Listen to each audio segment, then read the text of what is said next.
আমি একটা বিষয়ে খুবই চিন্তিত একটা বিষয় নিয়ে। বাংলাদেশে সবসময় হয় এগুলা।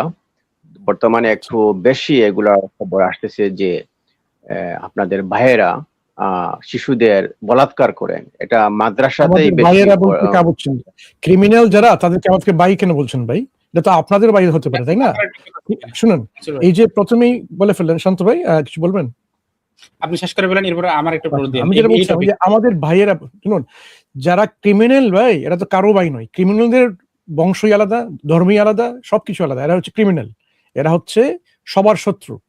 এখন এইভাবে আমাদের ভাই বললে তো এরকম হবে না। আপনি বলতে পারেন কিছু এরকম লোক নিজেকে মুসলিম হিসেবে দাবি করে কিন্তু এই ধরনের কাজ করে, হিন্দু হিসেবে দাবি করে, নাস্তিক হিসেবে দাবি করে কিন্তু এইসব কাজ করে যাচ্ছে। এগুলো হচ্ছে এ ধরনের সমাজের কাছে কিছু লোক যেগুলো আমরা ক্রিমিনাল হিসেবে, যে আইনের দৃষ্টিতে এগুলো হচ্ছে অপরাধী। এই অপরাধীর শাস্তি কি বা কেন এগুলো করছে, কিভাবে আমরা এটাকে প্রিভেন্ট করতে পারি, এটা নিয়ে যে আলোচনা করতে চান আমরা তো রাজি আছি, কিন্তু এভাবে বলবেন না যে আপনাদের ভাই। এটা এখানে একটা অটোমেটিক্যালি একটা অ্যাসাম্পশন থেকে যায়, এখানে অনুমান যে আমরা তাদের কাজকে আমরা কি করছি, এখানে আমরা এটা এগ্রি করছি তারা কি করছে, এটা আমাদের ধর্মীয় একটা এই ভালো একটা কাজ। এটা এরকম না। হ্যাঁ বলুন ভাই। মঞ্জুর, আমি একটু এখানে এই বলাৎকার জিনিসটা ভাই একটা অপেক্ষা করেন। আমি একটা পয়েন্ট, গুরুত্বপূর্ণ একটা পয়েন্ট অ্যাড করি। সেটা হচ্ছে যে আপনি যে আমাদের ভাইরা বলছেন না, আচ্ছা প্রথম কথা হচ্ছে যে এই যে বলাৎকার করাটা হচ্ছে ইসলামের একটা খুব একের নিন্দনীয় কাজ, হারাম কাজ, এবং এটা সাজা কি রাসূল সাল্লাল্লাহু আলাইহি ওয়াসাল্লামের হাদিসের মধ্যে আসছে, যারা করে উভয়কে এসে যে যদি কেউ উভয়ে সম্মত হয়ে করে তাহলে উভয়কে হত্যা করতে হবে। আর যদি একজন জোর করে তাহলে যে যে ভিকটিম তাকে তো অবশ্যই সাজা দিবে না, যে করছে অপরাধ তাকে করতে হবে। তাহলে ইসলাম এটা খুব হারাম কাজ। এই কাজটা, এই সেম কাজটা কোথায় হালাল? এই সেম কাজটা নাস্তিকতায় হালাল।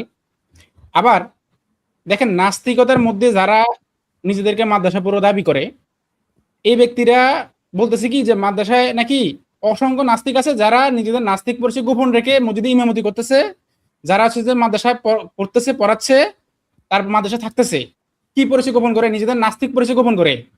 তাহলে এখন আপনি আসেন চিন্তাগত, এই চিন্তাটা কাদের মাথায় আসবে? একজন মুসলিম, যে প্রকৃত মুসলিম, তার মাথায় তো এই চিন্তা আসবে না, কারণ কোরআনে এটা স্পষ্ট নিষিদ্ধ করে দেওয়া, হাদিসে নিষিদ্ধ করে দেওয়া।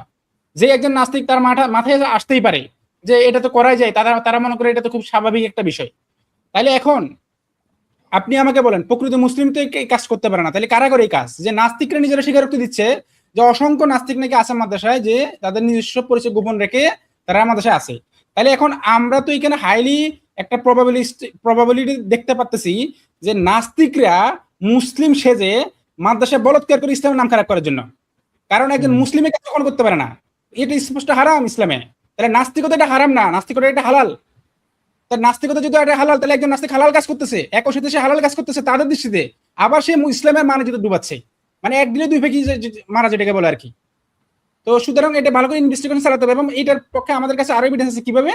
আমরা কিন্তু এরকম একদম সরাসরি আমাদের লাইভগুলোতে আমরা দেখাচ্ছি যে এই যে নাস্তিকগুলো এখন এই যে লাইভ করতেছে, মুসলিম নিজেদেরকে মুফতি দাবি করে, হাফেজ দাবি করে, এরা বিভিন্ন নারীদের সাথে কি পরিমাণের অপকর্ম করছে মাদ্রাসা থাকা অবস্থায়, এবং এখনো বিভিন্ন ভিডিও কলে খারাপ কাজ করা, বা এই নারীদেরকে বিভিন্ন উত্ত্যক্ত করা রাস্তা পথে ঘাটে। এবং একটা ভিডিও যে নাস্তিকগুলো আপনাদের কাছে এসে এখন বলে এগুলা, যে নাস্তিক সাচ্চারকে মাদ্রাসা থেকে, ওই লোকে বিভিন্ন নারীদেরকে প্রেমের প্রস্তাব পাঠাতে, সেটা তার নিজের স্বীকারোক্তি আছে। ছাগলকে প্রস্তাব দিছে, এই ভিডিও আছে আমাদের কাছে। তো এই হচ্ছে যে এদের অবস্থা। এরা যদি এখন এগুলা করে এবং তারা নিজেরা স্বীকারোক্তি দিচ্ছে, তাহলে মাদ্রাসা থেকে এরা এগুলো করতো, তখন এগুলো দোষটা কার উপরে যেত? মানুষ তো জানতো না সে যে তখন নাস্তিক ছিল, মানুষ জানতো কি সে একজন মুফতি। তো সেই যখন একটা খারাপ কাজ করতেছে, একটা মেয়েকে খারাপ টিজ করতেছে, বাজে আচরণ করতেছে তার সাথে, তখন যার সাথে করতেছে এবং যারা দেখতেছে তারা কি বলতেছে? দেখা যাক হুজুরে আমার সাথে এই কাজটা করতেছে, কিন্তু ও তো হুজুর না, ও তো নাস্তিক। তাইলে আরে ভাই, আপনার কাছে প্রমাণ আছে এরা নাস্তিক? আরে ওই প্রমাণ সেটা বলতে, তাদের কর্মই তো প্রমাণ করতেছে, তাদের কাজই প্রমাণ করতেছে তারা নাস্তিক। শান্ত ভাই, যেটা হলো যে আসলে আমাদের ইসলাম, হ্যাঁ আপনি যে ওই যে ভাই বললেন না, ভাই অনুসারে তো আপনি জোর করে ভাই বললে তো হবে না। আমাদের ইসলামের তো সংজ্ঞা আছে, তাই না? যখন দেখুন এই যে আমাদের ইসলাম অনুসারে বলে দেওয়া আছে কখন পর্যন্ত ফেথ ইন ভাই থাকে। যখন ক্রাইমটা কমিট করে তখন কি আছে জানেন? এই যে when a man commits adultery, faith departs. Crime করলে মুসলমান না, ক্রাইম করলে মুসলমান না। পুরো শুনুন, আপনি মুসলিম ভাই হিসেবে আপনি কতক্ষণ পরিচয় দিতে পারবেন? বুঝতে পেরেছেন? যখন কাজটা করছে তখন কিন্তু সংজ্ঞাটা কাজ করে না, বুঝতে পেরেছেন? তো সেজন্য তখন ওটা আপনার দলে চলে যায়, আপনার ভাই হয়ে যায় সে। ওই যদি আমাদের ভাই থাকতো তাহলে ওটা করতো না, তখন ওই তাৎক্ষণিক ভাবে সে আপনাদের ভাই চলে যায়। আপনার স্ক্রিনটা একটু দেখান, ওনাকে ওটা পড়ে দেখান যে আবু হুরাইরা রাদিয়াল্লাহু আনহু থেকে বর্ণিত যে আমাদের নবী রাসূলুল্লাহ মুহাম্মদ সাল্লাল্লাহু আলাইহি ওয়াসাল্লাম বলেছেন যে যে ব্যক্তি এরকম ব্যভিচার করে, হ্যাঁ, তার মধ্য থেকে ঈমানটা চলে যায়।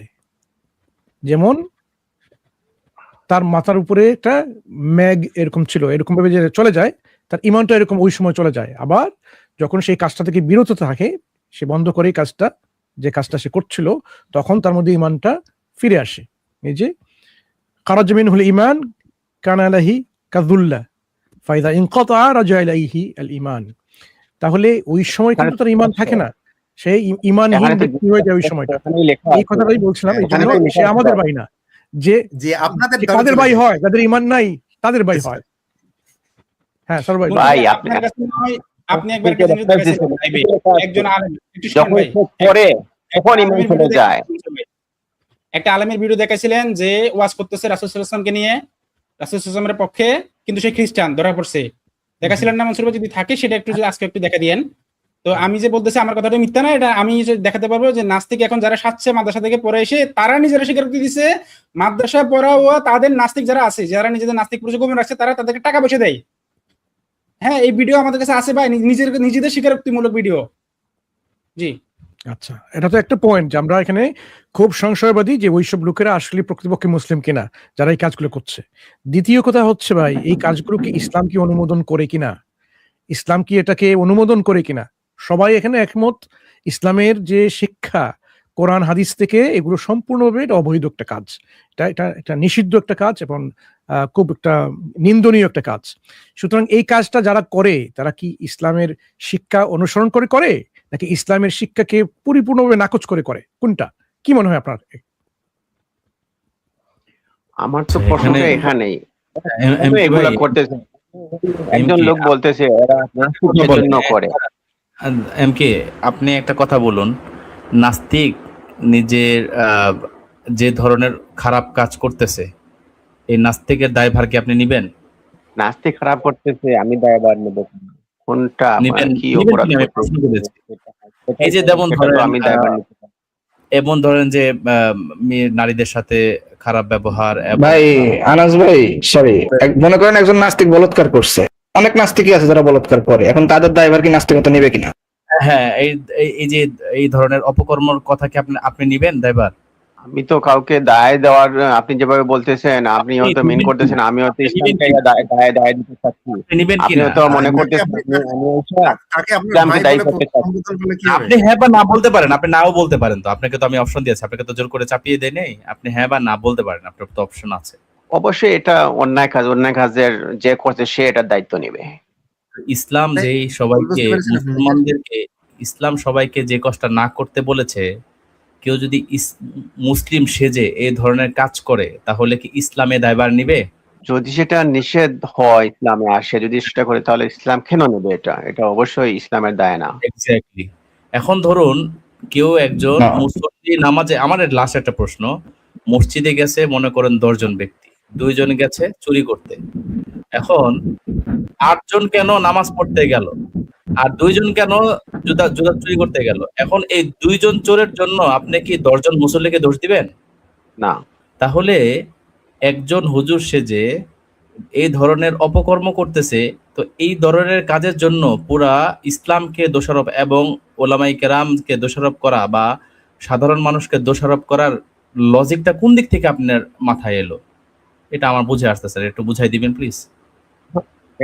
দেখেন আপনাদের কথা অনুযায়ী বোঝা যাচ্ছে যে নাস্তিকরা মুসলমান সেজে মাদ্রাসা এগুলা এই বলাৎকার করতেছে শিশুদের। আমাদের কথা অনুযায়ী না, এটা নাস্তিকদের কথা অনুযায়ী। তার মানে বোঝা যাচ্ছে আপনারা নাস্তিকরা শুধু, আরে ভাই শুনেন না, নাস্তিকরা আপনাদের কথা অনুযায়ী নাস্তিকরা শুধু মাদ্রাসায় ঢুকে বলাৎকার করতেছে, আর কোথাও না। শুধু নাস্তিকরা কখন বললাম না ভাই? আচ্ছা, এর উত্তর দিচ্ছি, দাঁড়ান। আচ্ছা, সারা পৃথিবীর মধ্যে আমাকে বলেন ভাই, সারা পৃথিবীর মধ্যে মুসলমানদেরকে কেন হত্যা করা হচ্ছে? মুসলমানদের হত্যা করা হচ্ছে কোথায়? হ্যাঁ, কেন হত্যা করা হচ্ছে? সারা পৃথিবী দেখেন মুসলমানদেরকে হত্যা করা হচ্ছে। আমাকে দেখান যে কোথায় কোথায় মুসলমানদের হত্যা হচ্ছে করা না? হচ্ছে? কোথায় ভৌগোলিক আরে ভাই, কোথায় কোথায়? হত্যা করা হচ্ছে না? ইন্ডিয়াতে হচ্ছে, কই? বাংলাদেশে হচ্ছে, কই? হ্যাঁ। বাংলাদেশে আলিফ হত্যা হয়েছে, ইন্ডিয়াতে গণহারে হত্যা হচ্ছে। আপনি কি দেখেন না চোখে? আপনি কি চশমা পরে আছেন? গাজায় হত্যা হচ্ছে, দেখেন না। গাজায় দেখেন না আপনি? এত হাজার হাজার লক্ষ লক্ষ মায়ানমারে হচ্ছে, রোহিঙ্গা মায়ানমারে হচ্ছে, উইগুরে হচ্ছে। আপনার এখানে সমস্যা আছে, তাই না? আরে ভাই, আরে আপনি দেখতে পান আপনি না। প্রশ্নটা আপনি দেখেন কোথায় আপনি হচ্ছে? দেখেন কোন রাষ্ট্র, কোন মুসলিম রাষ্ট্র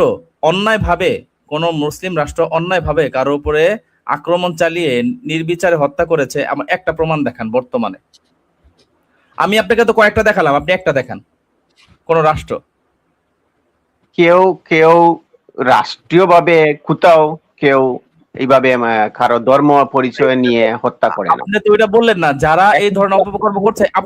আমার পয়েন্টটা তো এটাই যে মুসলমানদেরকে কেন হত্যা করা হচ্ছে। আপনি তো আগে বললেন না মানে যে শুধু মাদ্রাসায় ঢুকে কেন, আপনি তো আগে একটা প্রশ্ন করলেন কেন ওই মাদ্রাসার ভিতরেই কেন এই নাস্তিকরা কাজ করতেছে। এটার উত্তর হচ্ছে যে কেন মুসলমানদেরকে এইভাবে হত্যা করা হচ্ছে। এটাই প্রমাণ করে যে উদ্দেশ্য প্রণোদিত ভাবে মুসলমানদেরকে টার্গেট করে নিশ্চিহ্ন করার জন্য, প্রশ্নবিদ্ধ করার জন্য এই ধরনের অপকর্ম তারা করছে। আর আপনি দেখেন, আপনার চোখে এগুলো পড়ে না ভাই। আপনি দুই একটা উদাহরণ দিয়েছেন যে ওই ভারতে মুসলমানদের আপনি হত্যা একটা করা দেখান, হচ্ছে, একটা আর দেশ দেখান। ঠিক আছে, আপনি একটা দেশ দেখান। আরো কোথায় কোথায় মুসলমানদের হত্যা করা হচ্ছে। হ্যাঁ, ধরেন ওই ফিলিস্তিনি বা কি ফিলিস্তিনে ওখানে মুসলমানদের হত্যা করা হচ্ছে। বাংলাদেশে কেন মুসলমানদের হত্যা করা হচ্ছে না? হত্যা করা হচ্ছে না? আলিফকে কে হত্যা করেছে? এই যে একজন হিন্দুরা যে একদম গলা কেটে হত্যা করেছে আলিফকে, এটা কি আপনি চোখে দেখেন নাই? আরে ভাই, আপনি যেটা বুঝাইতে ওইভাবে চাইছেন, সাম্প্রদায়িক শব্দ আমরা ব্যবহার না করি, আমরা বলি যে হ্যাঁ হত্যা হয়েছে, আপনারা ওই আপনারা ভাত খান, আর আমরা যারা পাবলিক আছে আমরা ঘাস খাই, বুঝছেন? আপনারা বুঝাতে আপনার কাছে মানে আপনি বলতেছেন এই কথাগুলা, আমরা তো বললাম না কেউ, এটা তো আপনিই বলতেছেন ভাই। আরে ভাই, উনি কি বুঝাইতে চাইছে আপনি বুঝেন নাই। আমি বুঝাতে চাইছি মুসলমানদের উপরে অত্যাচার হচ্ছে, মুসলমানদের নাম ভাঙে। মুসলমান এত ভালো জাতি, তাদেরকে প্রশ্নবিদ্ধ করার জন্য তাদের নাম ব্যবহার করা হচ্ছে। মানুষ খারাপের নাম ব্যবহার করে খারাপ কাজ করে না, ভালোর নাম ব্যবহার করে খারাপ কাজ করে। একদম এটা হচ্ছে উত্তর। মাদ্রাসায় কেন করে এগুলো? কারণ শুধু মাদ্রাসায় করে তা না, স্কুল কলেজে করে, সেগুলো কম। কিন্তু মাদ্রাসায় কেন করে? কারণ হচ্ছে যে মাদ্রাসায় করলে ইসলামের নামে ক্ষতি করা যাবে, ইসলামী শিক্ষা ব্যবস্থাকে ধ্বংস করার জন্য, বন্ধ করার জন্য একটা পয়েন্ট তৈরি করা যাবে, নেগেটিভ তৈরি করা যাবে। এই কারণে এবং শান্ত ভাই, মুসলিম সেজে কাজগুলো করে। ইসলামকে ডিফেন্ড করার জন্য এগুলা বলতেছেন। আমি এগুলো ডিফেন্ড করার জন্য বলতেছি, এটা নাস্তিকরা বলতেছে। আপনার প্রমাণ লাগবে? মানে ইসলামকে ডিফেন্ড করা লাগবে কেন ভাই? ইসলামে তো অলরেডি বিধান দিয়ে দিছে। হ্যাঁ, ইসলামে মনসুর ভাই আমার স্ক্রিনটা একটু অ্যালাউ করে দেন কাইন্ডলি। মনসুর ভাই আমার স্ক্রিনটা একটু। যদি আরেকটা কথা বলি, আমরা অলরেডি একটা কথা বলে শেষ করে দিচ্ছি। আচ্ছা তামিদ ভাই একটা মিনিট।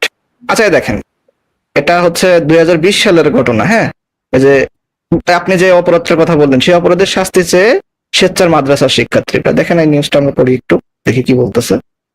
তো এখানে বলা হচ্ছে, দেখেন, মাদ্রাসার শিক্ষার্থী ও এদের ওই যে অপরাধটার কথা বলছেন, এই অপরাধটা এবং ওদের সমর্থনদাতা ইসলামের শত্রু, এবং এর শাস্তি মৃত্যুদণ্ড সহ 7 দফা দাবিতে মানববন্ধন ও প্রতিবাদ সমাবেশ করেছে আলেম ওলামা মাদ্রাসা শিক্ষার্থীরা। ঠিক আছে, তাই এটা 2020 সালের একটা নিউজ। তো 2020 সাল থেকেই তো মাদ্রাসা শিক্ষার্থী, আলেম ওলামারা এটার বিরুদ্ধে সোচ্চার হয়ে আছে। আরো আছে, রিসেন্টলি আরো বেশি অনেক পাওয়া যাবে। আপনি যদি একটা গুগলে সার্চ দেন তাহলে এরকম হাজার হাজার ঘটনা পাবেন। তারা দাবি করতেছে, এবং এই খুব রিসেন্টলি শায়েখ আহমদুল্লাহ একটা বক্তব্য দিচ্ছেন যে অন্তত যারা মাদ্রাসায় এই ধরনের ঘটনা ঘটাচ্ছে তাদের উপরে শরিয়া আইন কায়েম করেন আপনারা। এখন আপনারা ইসলামী আইন চালু করতে দিবেন না, এবং এই ইসলামী আইনের বিরুদ্ধে সবসময় নাস্তিকরা সোচ্চার। যখনই আমরা ইসলামী আইনে বিচার করার কথা বলতেছি, শান্ত ভাই বলেন। আমি এখানে একটা গুরুত্বপূর্ণ পয়েন্ট আপনি কানেক্ট করছেন, আমার মাথায় আসছে এটা। এখন দেখেন, যখন আমরা বলি যে মাদ্রাসায় যখন এই কাজগুলো করে তাদের উপরে শরিয়া আইন বাস্তবায়ন করেন, তখন এরাই আবার সুজি এই আইনের বিরোধিতা করে। কেন? কারণ তারা তো ভালো করে জানে যে এই লোকগুলো তো তাদেরই লোক, এখন শরিয়া আইন বাস্তবায়ন করলে তো তাদের লোক মারা যাবে, এই কারণে তারা শরিয়া আইন বাস্তবায়ন করতে সেখানে দিচ্ছে না। হ্যাঁ, তখন তারা বলে যে না না এগুলো তো হচ্ছে যে সেখানে ও হ্যান ত্যান এগুলো বলে, মানে নিজেদের লোকদেরকে একত নিজেদের লোক দিয়ে তারা মাদ্রাসায় অকাম কুকাম করাইয়া ইসলামের নাম খারাপ করতেছে।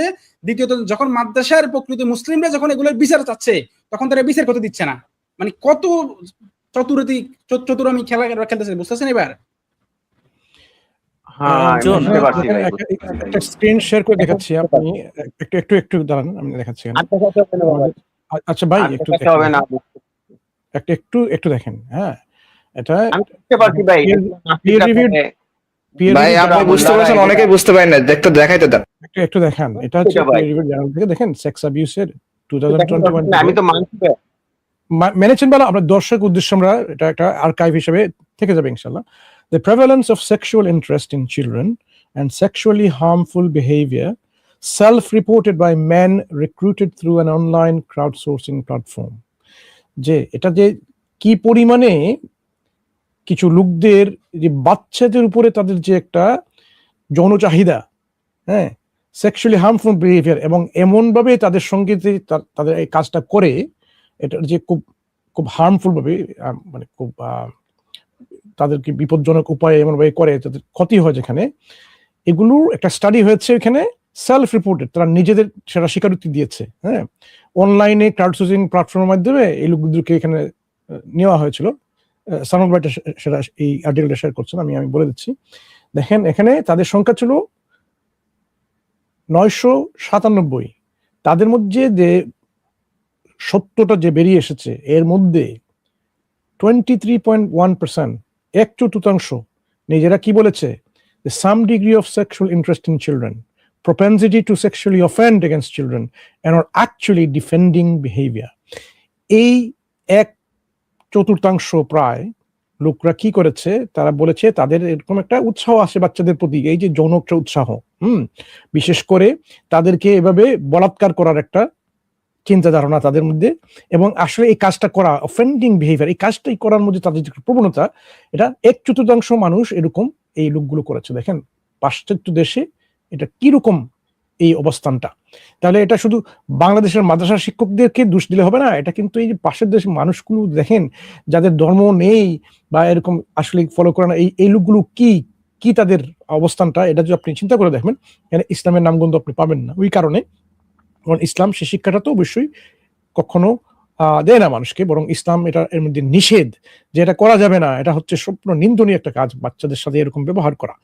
সুতরাং এই যে একটা উদাহরণ দিয়ে আমাদের উলামা সমাজকে এরকম ভাবে এখানে একটা নিন্দনীয় পজিশনে নিয়ে আসা, এটা হচ্ছে আসলে সম্পূর্ণ একটা লজিক্যালি একটা ইনভ্যালিড একটা অ্যাপ্রোচ। এটা মানুষ নিজেই করছে, একটা কোনো একটা মহল আমাদের মাদ্রাসা লেভেলে পড়াশোনা বন্ধ করার জন্য, আলেমদেরকে এই শিক্ষা প্রদান থেকে বন্ধ করার জন্য এই কাজটা একটা নির্দিষ্ট একটা মহল করে যাচ্ছে। কিন্তু বাস্তবিকতা হলো যে আমরা যেটা সন্দেহ করেছি, যে যেহেতু মাদ্রাসায় অনেক লোক আছে যারা নাস্তিক, কিন্তু নিজের পরিচয় গোপন করে সে শিক্ষকতা করে যাচ্ছে, খুব সম্ভব তারাই ও কাজটা করছে। কেন? কারণ এগুলো তো মুসলিম ব্যক্তিরা করতে পারে না, কারণ ইসলাম তাদেরকে নিষেধ করেছে। একজন মাদ্রাসার শিক্ষক যে এরকম করে, তার মধ্যে আসলে কি ইসলামের শিক্ষাটা রয়েছে? যে ইসলামের শিক্ষা জেনে এগুলো করে, সে তো পাষাণ ব্যক্তি, একটা অপরাধ যোগ্য এমন এক ব্যক্তি, তার সর্বোচ্চ শাস্তি সবাই দাবি করবে, যেটা সে সবাই একটু আগে দেখিয়েছিলেন এরকম হওয়া উচিত। যদি এরকম কিছু লোক মুসলিম হিসাবে নিজেকে পরিচয় দেয় এবং সত্যিকার অর্থ সে নাস্তিক না, এরকম কিছু না। এইসব লোকদের সবার একই কথা, যে এদের উপযুক্ত এবং এমন দৃষ্টান্তমূলক শাস্তি হওয়া প্রয়োজন আছে। কিন্তু আমাদের সংশয় হচ্ছে এখানে যে এই কাজগুলো যারা করছে তারা কি আদৌ কি মুসলিম কিনা। আমাদের মাদ্রাসাগুলো তো ভরে গেছে অনেক নাস্তিকদের গোপন পরিচয়ের মাধ্যমে। এই জন্য এই বিষয়ে আসলে একটু সতর্ক থাকার প্রয়োজন। মাদ্রাসা লেভেলে যখনই এই বিষয়গুলো উঠে আসে আমাদের নিউজ মিডিয়াতে, আসলে এগুলো কি মুসলিমরা করছে নাকি সেই নাস্তিকগুলো তাদের পরিচয় এখন ধরা পড়ছে, কারণ এই কাজগুলোর মাধ্যমেই তাদেরকে আমরা শনাক্ত করতে পারছি। এই পয়েন্টটাই আমাদের ভাইরা এখানে মেক করছেন। সানদ ভাই, জাযাকাল্লাহু খাইরান for the article that we shared. হ্যাঁ, এমকে ভাই, আপনি তো মনসুর ভাই, এমকে ভাইয়ের কাছে যাওয়ার আগে আমি একটা হাদিস একটু দেখাতে চাই, জাস্ট শিওর। আমি একটু শেয়ার করি। দেখেন, একজন প্রকৃত মুসলিমের আদর্শ কেমন হওয়া উচিত। ঠিক আছে, আমরা বলতেছি না যে হচ্ছে কেউ যদি বলাৎকার করেই ফেলে তাহলে সে মুসলিম না, আমি এটা বলতেছি না, অনেকে হয়তো অনেক কথা বলতেছে, কিন্তু কথা হচ্ছে অধিকাংশ ক্ষেত্রে তাদের মুসলিম হওয়ার সম্ভাবনা খুব কম। আর যদি সে মুসলিম হয়ে যায় তাহলে সে কি করবে আমি একটু দেখাই, একটা হাদিস আমি দেখাচ্ছি। সেটা হচ্ছে একদা জৈনিক জুহাইনি মহিলা রাসূলুল্লাহ সাল্লাল্লাহু আলাইহি ওয়াসাল্লামের নিকট আসলো, তখন সে ব্যভিচার করে গর্ভবতী। সে বলল, হে আল্লাহর নবী, আমি ব্যভিচারের শাস্তি পাওয়ার উপযুক্ত, অতএব আপনি তা আমার উপর প্রয়োগ করুন। অতঃপর রাসূলুল্লাহ সাল্লাল্লাহু আলাইহি ওয়াসাল্লাম তার অভিভাবককে ডেকে বললেন, এর উপর একটু দয়া করো, এ যখন সন্তান প্রসব করবে তখন তুমি তাকে আমার উপর নিয়ে আসবে। লোকটি তাই করলো। অতঃপর রাসূলুল্লাহ সাল্লাল্লাহু আলাইহি ওয়াসাল্লাম আদেশ করলেন, তার কাপড়ের শরীরের সাথে শক্ত করে বেঁধে দেওয়া হলো, এরপর তাকে রজম করা হলো। রাসূলুল্লাহ সাল্লাল্লাহু আলাইহি ওয়াসাল্লাম তার জানাজা সালাত পড়েন এবং ওমর রাদিয়াল্লাহু তাআলা আনহু রাসূলুল্লাহ সাল্লাল্লাহু আলাইহি ওয়াসাল্লামকে আশ্চর্যজনক স্বরে বললেন, আপনি এই জানাজা সালাত পড়াচ্ছেন অথচ সে ব্যভিচারিণী। রাসূলুল্লাহ সাল্লাল্লাহু আলাইহি ওয়াসাল্লাম বললেন, সে এমন তওবা করেছে যা মদিনাবাসী 70 জনকে বন্টন করে দেওয়া হলেও তা তাদের জন্য যথেষ্ট হবে। তুমি এর চাইতে কি উৎকৃষ্ট কোনো কিছু পেয়েছো যে তার জীবন স্বেচ্ছায় আল্লাহ তাআলার সন্তুষ্টির জন্য বিলিয়ে দিয়েছে? তাহলে কেউ যদি প্রবৃত্তির বশবর্তী হয়ে এ ধরনের কাজ করেও থাকে, তারপরে সে অনুতপ্ত হয়ে যাবে। সে যদি প্রকৃত মুসলিম হয় কিংবা সে যদি মুসলিম হয়, তাহলে আমরা দেখতেছি যে মুসলিমদের এক্সাম্পল রয়েছে যে যখন ইসলামী শরিয়া আইন কায়েম রয়েছে সেই অবস্থাতে একজন প্রকৃত মুসলিম সে অপরাধ করে অনুতপ্ত হচ্ছে। এখানে যদিও ব্যভিচারের কথা বলা হয়েছে, যে কোনো ধরনের ইসলাম বিরোধী অপরাধের ক্ষেত্রেই প্রযোজ্য, ঠিক আছে। এবং বলাৎকার সহ যে কোনো ধরনের অবৈধ যৌনাচার ইসলামে নিষিদ্ধ এবং সেটা মৃত্যুদণ্ডের শাস্তি রয়েছে তার জন্য। তো কাজেই কেউ যদি আসলেই প্রকৃত মুসলমান হয়ে থাকে এবং এ ধরনের অপরাধ করেই থাকে, কারণ যত যাই হোক মানুষ তো কিছু সীমাবদ্ধতা আছে, প্রবৃত্তির বশবর্তী হয়ে মানুষ অপরাধ করতেই পারে, কিন্তু সে অনুতপ্ত হবে এবং সে এই ধরনের কাজ থেকে বিরত থাকার সর্বোচ্চ চেষ্টা করবে এবং প্রয়োজনে সে আইনের আশ্রয় নিবে। এটাই হচ্ছে একজন মুসলিমের বৈশিষ্ট্য। অন্যদিকে একজন অমুসলিম হইলে তার তো আর আল্লাহ তাআলার ভয় নেই, সে আল্লাহ তাআলার ভয়ও পাবে না, সে নিজের মধ্যে গোপন করে রাখবে, কারণ তার তো পরকালের চিন্তাও নাই, আল্লাহ তাআলার ভয়ও নাই। এটাই হচ্ছে মূল পার্থক্য। শান্তভাই মূলত এটাই বলতে চাচ্ছে যে একজন নাস্তিক যদি হয় তখনই তার পক্ষে এই ধরনের অপরাধ করা সম্ভব। কারণ একজন মুসলিম, তার জন্য তো এক হচ্ছে ইসলামী শরিয়া আইনের শাস্তির ভয় রয়েছে, আর সে যদি শাস্তি থেকে কোনোভাবে গোপনে এড়িয়েও যেতে যায় তারপরে তার জন্য আল্লাহর ভয় রয়েছে, কারণ আল্লাহ তাআলা তাকে পাকড়াও করবে। একজন মুসলিম তো এটা জানে অন্তত যে আল্লাহ তাআলার কাছ থেকে আমি মুক্তি পাবো না কোনো অবস্থাতে। এটাই আর কি। জি মনসুর ভাই, থ্যাংক ইউ। হ্যাঁ, আমরা যেটা বলছিলাম যে ওই একটা ইমানের অবস্থা, যেটা প্রথম এটা শেরশাহ ভাইয়ের সঙ্গে এটা গোলালে হবে না, যে যখন এই অপরাধগুলো করে তখন ইমান মেঘের মতো উপরে ভাসে। তার মানে তার যে স্টেট থাকে সেটা হলো যে ইসলাম থেকে বেরিয়ে যাওয়ার অবস্থা হয়, মানে ইমান থেকে বেরিয়ে যাওয়ার অবস্থা হয়, কিন্তু পুরোপুরি যেহেতু আবার ফিরে আসতে পারে পরবর্তীতে তওবা করলে, তখন সুতরাং আমি তাকে বলবো না, কিন্তু ওই মুহূর্তের জন্য সে ইমান হারা অবস্থায় থাকে। হ্যাঁ, তো এইটা হলো যে মূল জিনিস। আর ওই অবস্থা হলে সারার ভাই এখানে একটা কথা পরিষ্কার করা দরকার, সেটা হচ্ছে ইমানটা চলে যায় এবং যতক্ষণ পর্যন্ত সে ওই কাজ থেকে বিরত না হয় এবং ওইটার জন্য সে অনুতপ্ত না হয় ততক্ষণ পর্যন্ত কিন্তু তার ইমান ফিরে আসে না। ইমান তখনই ফিরে আসে যখন সে ওই কাজটা ছেড়ে দেয় এবং ওই কাজটার জন্য সে অনুতপ্ত হয়। ঠিক আছে না সারার ভাই? জি একদম একদম। তাহলে যে জিনিসটা হলো যে কাজগুলো বলা হচ্ছে সেই কাজগুলো আসলে ইমানের সঙ্গে জড়িত না, ইসলামের শিক্ষার সঙ্গে জড়িত না, বরং ইসলামের শিক্ষার বিরুদ্ধে গিয়ে, ইসলামী পরিচিতির বিরুদ্ধে গিয়ে ইসলাম বিরোধী অবস্থানের কাজ এগুলো। বুঝতে পেরেছেন? এখানে তো জিনিসটাকে আরো উৎসাহিত করা হলো যে আমি এই কাজটা করলাম, পরে অনুতপ্ত হইয়া ফিরে আসলাম, মানে ঠিক আছে করছি তো শেষ। এই নিয়ত যদি কারোর মধ্যে থাকে, এই নিয়ত যদি কারোর মধ্যে থাকে, অনুতপ্ত হওয়ার কারণ কি? অনুতপ্ত হওয়ার কিভাবে অনুতপ্ত হতে হবে ভাই বলেন তো? কাহিনী তো ওইটাই ভাই, আল্লাহ বলছেন আমি ক্ষমা করে দিই। অনুতপ্ত হওয়ার কারণে কি তাকে মাফ করে দেওয়া হয়েছে না শাস্তি দেওয়া হয়েছে? এমনকি ভাই অনুতপ্ত হওয়ার কারণে তাকে কি মাফ করে দেওয়া হয়েছে না শাস্তি দেওয়া হয়েছে, এটা বলেন একটু। সরি, শাস্তি কি দেওয়া হয়েছে নাকি মাফ করে দেওয়া হয়েছে? অনুতপ্ত এই হাদিসটা যে আমি পড়ে শুনলাম আপনাকে, ওই হাদিসে কি মাফ করে দেওয়া হয়েছে না শাস্তি দেওয়া হয়েছে? আমি বুঝতে পারি নাই, জানি না ওটা কি পড়ছিলেন, আমি জানি না। এটাই হচ্ছে মূল সমস্যা। আপনি শুধু ওইটুকুই বলছেন যে মাফ করে দেওয়া হয়েছে, রেড হেয়ারিং, ঠিক আছে, যে যতটুকু ভালো লাগছে ততটুকুই শুনছেন, বাকিটুকু আর শোনেন নাই। ওইখানে ওই মহিলাকে রজম করা হয়েছে, মানে পাথর মেরে মৃত্যুদণ্ড দেওয়া হয়েছে, এরপরে বলা হয়েছে যে তার তওবা কবুল করা হয়েছে। তো আপনি যদি একজন মানে হচ্ছে এই কাজটা করেন তাহলে তো আপনার শাস্তি মাফ হবে না, শাস্তি আপনাকে পাইতে হবে। তারপরে দেখা যাচ্ছে আপনি হচ্ছে যেহেতু অনুতপ্ত হয়েছেন তাহলে আপনাকে আলটিমেটলি আল্লাহ তাআলা ক্ষমা করে দিতে পারেন চাইলে, কিন্তু শাস্তি আপনাকে পাওয়াই লাগবে। এটা হচ্ছে মূল কথা। এখানে উৎসাহ কিভাবে দেওয়া হলো তাহলে? এবং শেরশাহ ভাই কারো অন্তরে যদি এটা থাকে যে আমি খারাপ কাজ করিয়া তারপর হচ্ছে যে মাপ চাইয়া আছে যে মানে এই আল্লাহ মাফ করে দিবে, মাপ চাইবে, এই নিয়ত যদি কেউ খারাপ কাজ করে, ওর তো তওবা জীবনে কবুল হবে না, তাই না? এক্স্যাক্টলি। ধরা পড়ছে কিছু, এরকম এটা কিছুদিন আগে কি ধরা পড়ছে? খারাপ কি ধরা পড়ছে? দর্শন করে তওবা কবুল হয়ে গেছে, তার তওবা কবুল হয়ে গেছে, এটা ধরা পড়ছে। কেউ যেন এগুলো পাপ কইরা নফল নামাজ পড়লে সে পাপ করে, এরকম একটা কিছুদিন আগে ধরা পড়ছে। হ্যাঁ, তার তওবা কবুল হয়েছে, এটা পাওয়া গেছে। না, উনি দুটো জিনিস গুলিয়ে ফেলছেন। এক হচ্ছে ইসলামের শাস্তির বিধান আছে, শাস্তিতে ধরা যারা পড়ে না, বুঝতে পেরেছেন?